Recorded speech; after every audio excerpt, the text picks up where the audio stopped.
Hi everyone, my name is Ariel Marcus and I'm MSolutions CTO, and we're here at ISE 2025. I would like to introduce you to a brand new extender. This is the MS63DOC.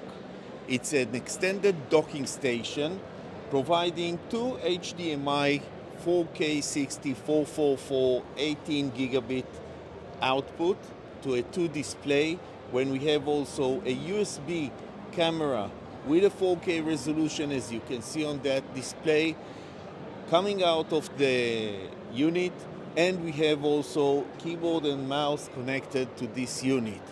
On the host side, we have here also a charging capability, up to 100-watt charging station that provide you the ability to charge your laptop or any device which is connected to this unit. So this is the MS63DOC, and we'll be happy to provide you more information on our website www.m4sol.com. the number 4 sol.com.